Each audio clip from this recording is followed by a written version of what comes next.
Dragi gledalci, evo nas u novoj epizodi vaše omiljene emisije na televiziji Zdravo. Danas sa nama je likovni umetnik Mitar Marković. On je poznat po svojim umetničkim delima od zdrave hrane i to isključivo od voća i povrća. Dobar dan, gospodine Mitre. Zdravo i dobrodošli. Dobar dan, zdravo i vama.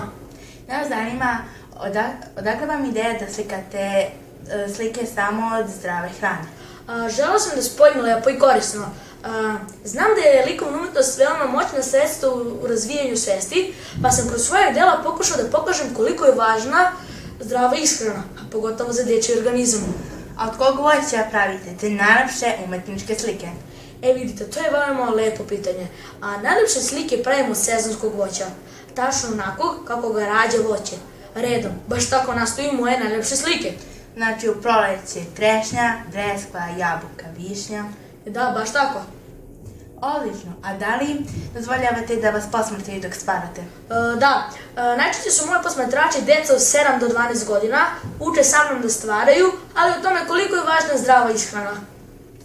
Odlično, a povrće, da li povrće koristite za slikanje? Da, naravno.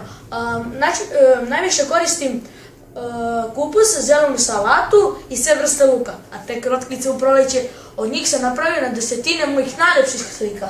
Jako zanimljivo. Mnogo nam je drago što ste izdvojili deo svog vremena da učestvujete u emisiji i nadam se da ste vi gledalci zapamtili nešto što je naš umetnik ispričao o zdravoj ishrani. Dragi gledalci, to je bio naš najzanimljiviji gost do sada. Gledajte nas i pratite nas da zajedno naučimo da je zdravo samo zdravo.